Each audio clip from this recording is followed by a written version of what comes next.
Hey, what's going on, Who Dat Nation? It is yours truly, TJ Jones, the host of the State of the Saints podcast. And some of you probably thought about starting your very own sports podcast. Well, let me help you out. I want to tell you a little bit about Anchor. Now, if you haven't heard about Anchor, it's an easy way to make a podcast, and it's free. You don't have to worry about paying a bunch of money each month. There are creation tools to allow you to record and edit your podcast right from your phone or your computer. Anchor will distribute your podcast for you, so you don't have to worry about that. So it can be heard on apps like Spotify and Apple Podcasts and many, many more. You can make money from your podcast with no minimum listenership. So go to anchorfm.com and start your very own podcast today. It's everything you need to make a podcast in one place. Hey, what's going on, Who Dat Nation? It is yours truly, TJ Jones, the host of the State of the Saints podcast. And I have a special guest with me here on the State of the Saints podcast from the Advocate down in New Orleans. I have Saints reporter and New Orleans Pelicans reporter, Rod Walker. What's going on, Rod?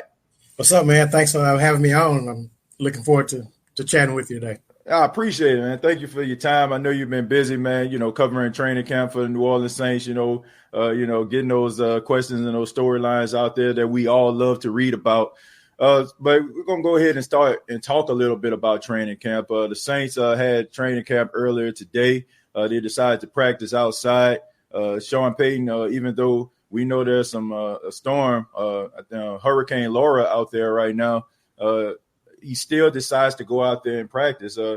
What do you think Sean Payton was what was on his mind as far as him deciding to practice outside instead of indoors today?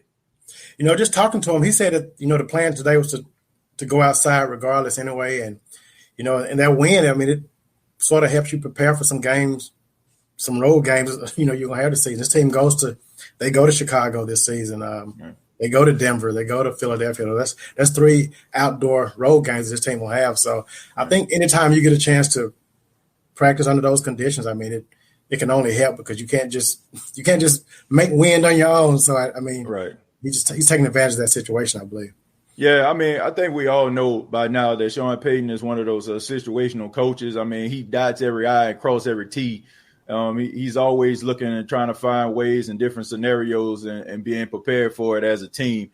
One thing that stood out today at practice was the fact that Drew Brees did not practice, and that gave Taysom Hill and Jameis Winston an opportunity to actually play with the first team.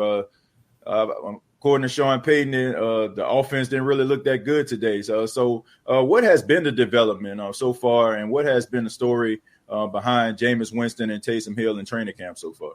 Well, first of all, you talked about the offense struggling today. I think just for the past, since camp has started, it looks like the defense has really sort of had the upper hand, and that's just a tribute to those guys. We all remember a time when you talked about the Saints defense, you didn't really want to talk about it. It was like, can Drew Brees score 40 and the defense just hold on? So right. I think that's promising to see the defense playing so well.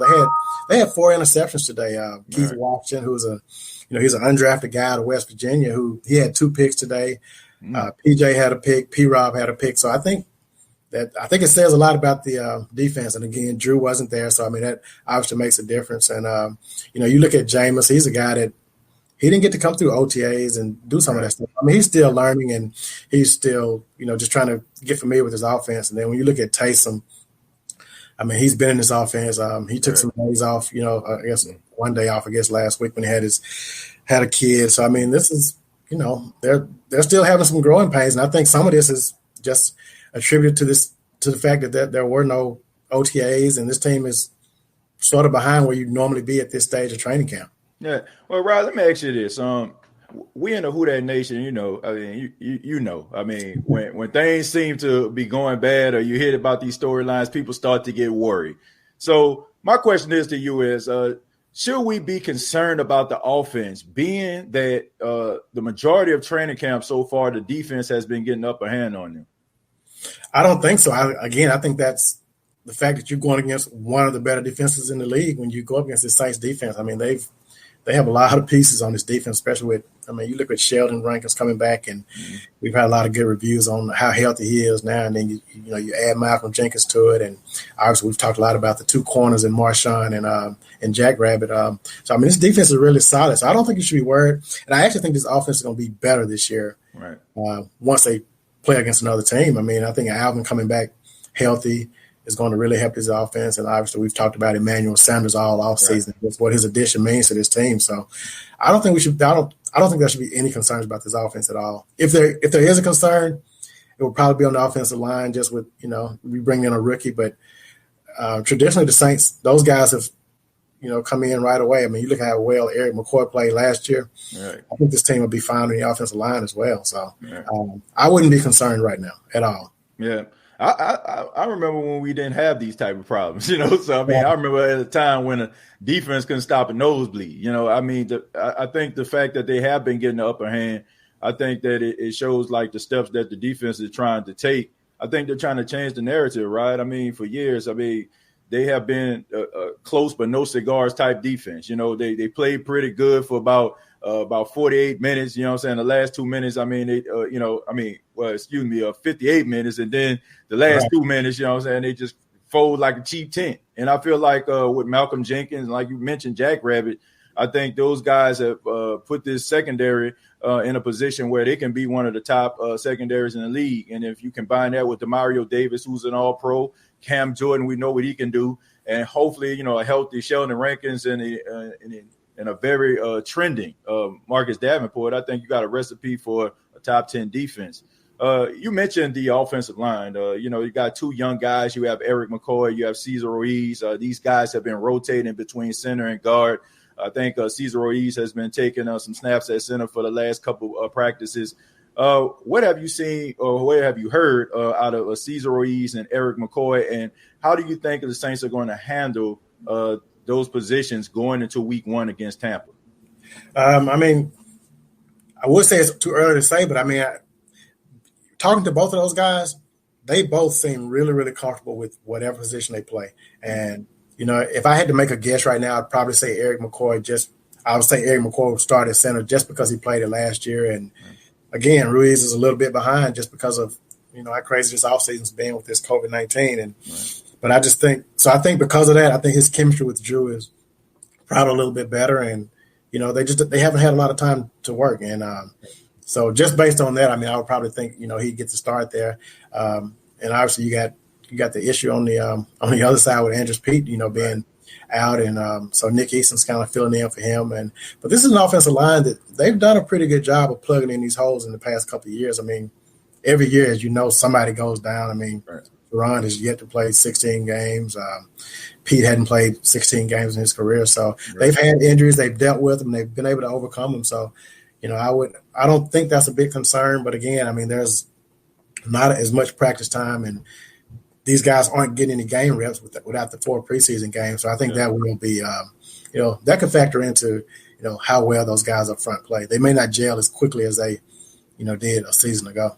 Yeah, I look at Eric McCoy and, everyone that comes on the State of the Saints podcast that was out there last year at Saints training camp, they talked about how Eric McCoy on a few occasions when the ball needed to be snapped, he was actually standing still and the offensive line was moving up the field. And I say that because I feel like, the center position is a tough position to play, especially if you're a young rookie coming into the league. You got to think about the different type of defensive packages that they have. You got to be able to call out like certain, players and where they're going to be and where they're coming from. So I look at Cesar Ruiz. I think that he has a promising future. We all know what he did at Michigan. He had like 800 snaps. And I think he only had gave up like 18 hurries or something like that. Something real crazy, so we know that he can be a solid center. And we think that the Saints found that next guy that could replace Max Unger. So, I look at him and I think that, put him in an offense on the offensive line and let him develop. And I think he's going to be everything you want him to be. Let's move on to – I was just going to say, I did a story on this last year after the Saints drafted Eric McCoy, and it was about the center position. And it's just amazing when you look back and I went back to like 1994, I believe it was. But when you look at the teams who drafted centers in the first and second rounds, and just the success rate of those guys, I mean, going back to the Pounceys, I mean, it's just centers have really done well in the draft. I mean, teams seem to, when they draft those guys, they just seem to know what they're getting. And I think this is just going to be another case of that. I mean, regardless of who plays center, I think the Saints are going to be in good hands just because of the tradition of how well teams have drafted that position. Yeah, I mean, I look at like Travis Frederick, for the Dallas Cowboys. I was actually staying in Dallas during the time they drafted him. And I remember being at Buffalo Wild Wings, and I remember him getting drafted out of Wisconsin. And I'm talking about all the Cowboy fans just lost their mind. But Travis Frederick ended up being one of the best centers in the league, before, he decided to retire. I mean, he had had an illness that had to cause him to retire early, but he was an all-pro, and he was a really good offensive lineman. So, like, I have to agree with what you're saying. Like, when a team goes out there and they bet the house on these guys to become centers, I mean, they do pretty solid jobs. You don't really hear guys getting drafted high and being bust at that position. So, I mean, I think that speaks volumes to the coaching staff and the scouting team of these teams. But I want to talk to you now about the running game. This has been a hot topic over the past few years. The Who Dat Nation always calling for Sean Payton to run the ball a little bit more. We know that Drew Brees, he's getting older. The Saints are going to have to kind of, move forward. But I look at the running game, and do you think that this is going to be the year that the Saints really put an emphasis on the running game, like we seen back in 2009 when they were top 5 in the running attack? I don't know how much they're going to change, man. I think what they've done has worked for the most part. I mean, this team just hadn't got over the hump. But I think I'm assuming Ty Montgomery makes this roster. I mean, the versatility he brings to the backfield. I mean, I think the running backs we'll see more touches from the running backs. I don't know if there'll be actual carries or, Drew Brees throwing screen passes to him. But I think this team is going to implement those running backs. And I don't know if it'll be – again, I don't think this team will have more rushes than last year. I do think Kamara probably will get more carries just because he's not battling those injuries that he battled last year that I think we saw him, but we didn't know how bad it was until we talked to him. And, he basically said, that was it. So I think he'll probably get more carries this year for sure. But I think just they brought in Emmanuel Sanders and they got Ty Montgomery who can catch the ball so well out of the backfield. So I just think this offense is going to be wide open again. Right. Yeah, I mean, you mentioned Ty Montgomery, and I had Amy Just on the show on yesterday, and she talked a little bit about Taysom Hill and how Taysom Hill, he has not, as long as they've been having practice and open to the public this year, he hasn't done his Swiss Army knife type thing, where he was lining up at tight end, lining up at wide receiver, lining up in the backfield. He's been more in the passing game, more so than he has been in years past. Do you see Taysom Hill possibly, playing more of the quarterback role, removing himself from that Swiss Army knife role, and Ty Montgomery taking his place, filling that role because he can do so many different things?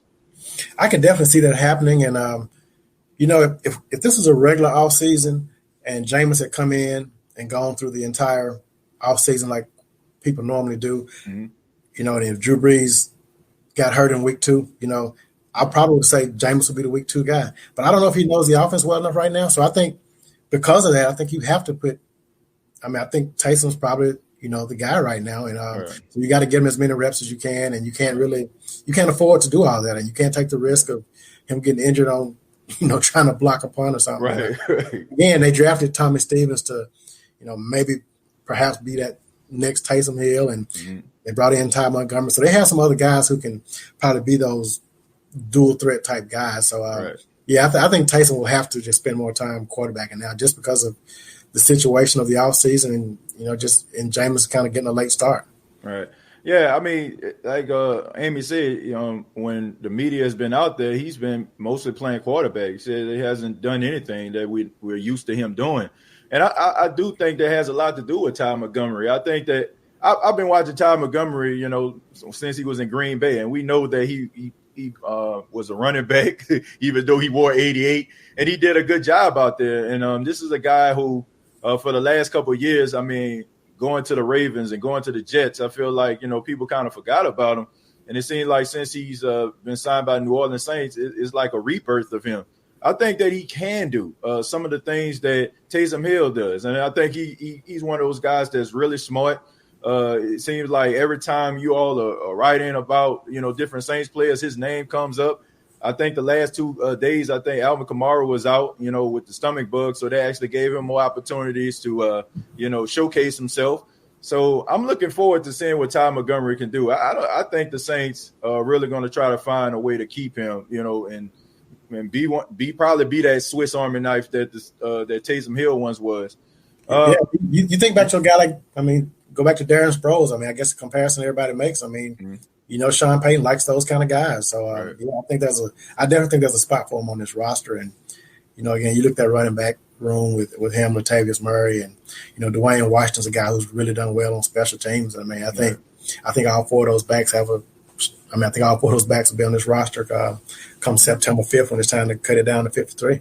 Right. Yeah, and let's talk about Latavius Murray, because he seems like the guy that's always get lost in the shuffle. Rod, I normally say on the State of the Saints podcast, I look at Latavius Murray, I say he's always the bridesmaid and never the bride. Everywhere he went, he left a mark. When he was out in Oakland, he ran for over 1,000 yards, had a really good season. Got signed by the Vikings wasn't fully sold on. They decided to go get Dalvin Cook out of Florida State. What is it about Latavius Murray? I feel like, he is not being utilized as much as you would say some of these other running backs that have been on the Saints team. Is there something that maybe Sean Payton thinks that Latavius Murray is missing that causes him kind of get lost in the third and fourth quarters of games? I don't think he's missing anything. I just think with this offense, I just think sometimes, I don't want to say Sean forgets about him in the game, but I just think they're just, they're hitting Michael Thomas so many times. You got Kamara back there. You got Jared Cook. I just think there's just so many weapons, and I think sometimes these numbers, I don't think this offense is built for, if Latavius was in Tennessee playing with the Titans, he may get those kind of carries, but I just don't know if this offense is not really a high volume carry offense. And fortunately for the Saints, I think Latavius, and this is just based on my time talking to him, he seems like a really team first type of guy, and I don't know if he doesn't seem like a big ego guy who the ball type guy. So it's not creating a problem, which I think is good for this team, because he's a guy that he could go somewhere and really get some carries and show some of the things that we've seen in the past from him. Right.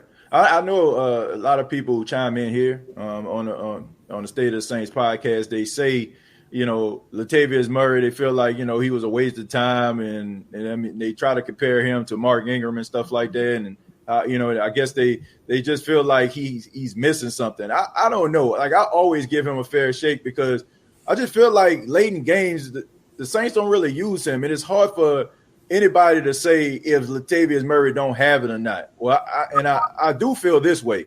I feel like the fact that he wasn't really one of those guys that caught the ball out of the backfield throughout his career. I think that kind of hurts him in that regard. The fact that, he doesn't catch the ball out of the backfield. He's more of a downhill runner.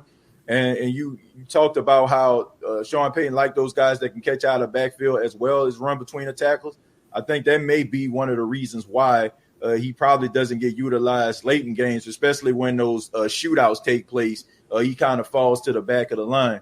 Let's talk about Traquan Smith. Traquan Smith talked to the media for the first time, I think, during training camp, and he talked about some of the things that he was dealing with. Week 2, he went down. He missed a couple weeks due to an ankle injury. And I think a lot of people are waiting for Traquan Smith to take that extra step, to be that wide receiver that we all know or hope that he can be. Do you think that now that Ted Ginn Jr. is gone and Traquan Smith has more opportunities possibly to play on the outside, it can help him in the Saints offense? Oh, yeah, definitely. But I think that, and he talked about that today, he talked about learning the offense and learning outside and, playing inside and outside. And that's going to be a big key for him. I think his biggest thing, and he's talked about it before in the past, is just kind of learning the playbook. I think he struggled with that his first year. He said it before in interviews. his first year. I think he's gradually coming along. And that third year is, that's when if you don't see it this year, then you have to start wondering, like, okay. Right. But, I mean, he's always shown us, he'll have some flash plays, and you're like, oh, okay, this is what, this is what we've been kind of seeing. Sort of like the same thing with Marcus Davenport, I guess. I mean, you've definitely seen those flashes of what he can become. And I think, this year, maybe this is a year for him. And again, I know I keep going back to this offense and just all the weapons they have. And you just wonder, like, okay, is he going to get the ball? Because there's not enough balls to go around to everybody. Yeah, I mean, he can have a better year this year. Yeah. And the numbers may not show it, but I mean, it's you just never know with this offense and all the weapons they have. Yeah, right. I mean, and one stat that kind of stands out, I mean, he's had 5 touchdowns in both seasons he's been with the Saints. I mean, even him missing all the time that he did. I said that I feel like him being on the outside is going to help. I think that when he was at Central Florida, he was a take the top off the defense type receiver. And I think when the Saints drafted him and they moved him to the inside, I mean, he was a fish out of water. I mean, you had to learn a different type of skill set that you're not used to playing. And, because Ted Ginn Jr. was the guy that can take the top off the defense. I feel like when Emmanuel Sanders coming in, I mean, playing in the slide and probably doing most of his damage there, you move Traquan to the outside, I think we'll be able to see him more. And maybe, he may not get you 1,000 yards or anything like that, but at the same time, I think we'll see more of an uptick in his stats because he's playing at a more comfortable position. And I mean, he definitely has to stay healthy. He talked about today when he's playing on the inside. I mean, it's just so different. He was talking about as far as just having to read defenses and just knowing a lot more. And I think on the outside there's definitely a lot more freedom to just play ball and not have to do as much thinking. So I think all that's going to bode really well for him in his third year. Yeah, and he also left me with one of the best sayings I ever heard in my entire life. He said, "You can't join the club by chilling off in a tub or something like that." He was talking about him being healthy. I was like, man, that's a pretty cool saying right there. You can't join the club if you're in the tub. So, I mean, it seems to me like he really is trying to pay attention to preparation. I mean, he even talked about Michael Thomas and some of the things that Michael Thomas, told him about, taking care of your body, getting massages and stuff like that. I mean, he can go to Massage Envy, say if that going to get you about 200 or 300 more yards, all right. Why not? That's a question I actually asked that question about Michael Thomas and just, if you're around a guy like Michael Thomas and their lockers were, I think there's like one person between. No, I think Ted was actually between them. But I mean, if you're around a guy like that all the time, you got to pick up something. And that's why I asked the question. That's what he talked about. I mean, he said one of the first things Mike talked to him about was just how important it was to take care of your body. So all that stuff that factors into to your success. Yeah, man. We got to give Massage Envy a notice, man. Go ahead and send Traquan some coupons, so he can get that massage, so he can get those 100 yards every Sunday, Final question. You talked about Marcus Davenport. Davenport is a guy that he splashes when he's on the field, when he's healthy, but the situation over the last couple of years has been him dealing with injuries. I noticed he gained 20 pounds. He's 20 pounds heavier than he was last season. And I'm hearing a lot of positive things coming out of training camp. Could this be the year that Marcus Davenport lives up to the expectations of being a first-round pick? Yeah, I think so. I mean, you look at it. I think he had 6 sacks last year, 6.5 something, 6. Had 4 the year before that. So I mean, he's made improvements both of these years, and for him, it's just going to be a matter of staying on the field. I mean, I think it's that simple for him. And if he stays on the field, I mean, you got Cam on the opposite side. I mean, the opportunities will be there for him to, he may can even get to double digits in sacks. Who knows? Right. He may can get to 10. I don't know. But it's just going to be a matter of how healthy he is. And I think the extra strength and weight that he's put on is going to, it can only help him out, because I don't think he's lost any of his athleticism or any of that stuff. So I think he'll be fine. And, you look at that position, it's, you got him, Cam.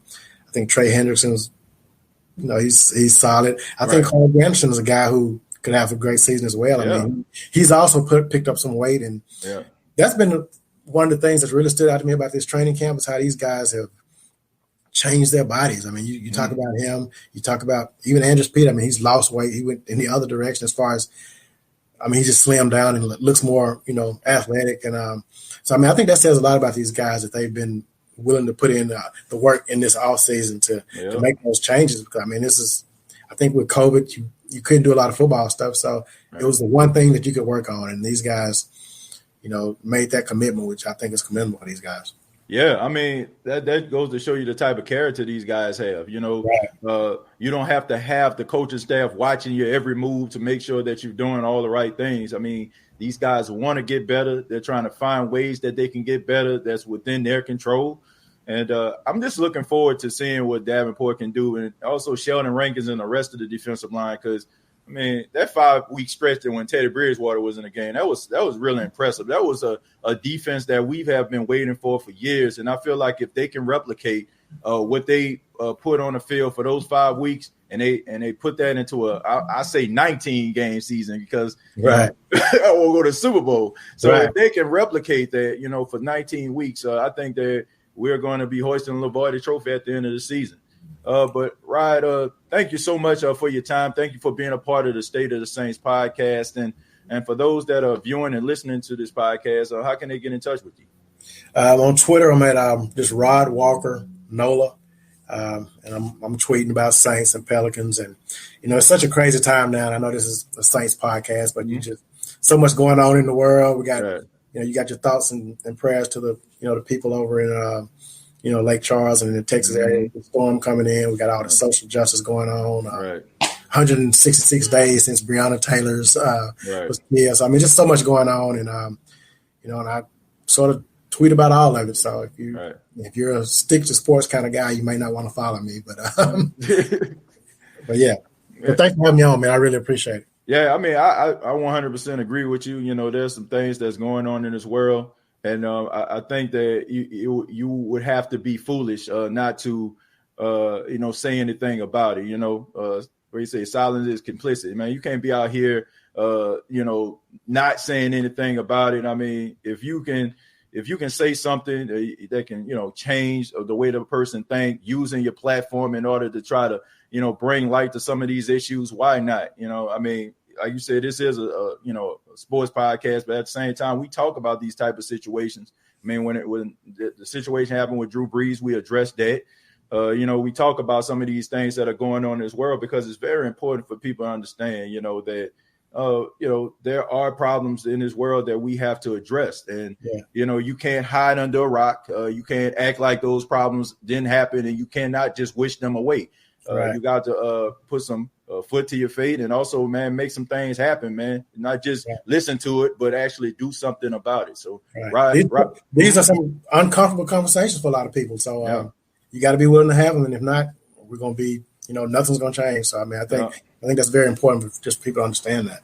Yeah. I mean, that's very important. I mean, I feel like until we actually are comfortable enough to sit down and have uncomfortable conversations, that is when we're really going to change the world. When people can think outside of themselves, when they can stop looking at themselves as being the most correct person in a room, to be able to kind of just disrobe themselves and allow themselves to open up to other people's opinions and viewpoints, to really try to find a common ground, then, we're going to continue to have the same problems. But when we do decide to have these type of conversations, the world will be a much better place. But thank you very much, Ryan. I really do appreciate that. Thank you for your time, man. And look forward to reading some of your articles on the Saints and the Pelicans. All right. Thanks, man. All right. Take care. All right.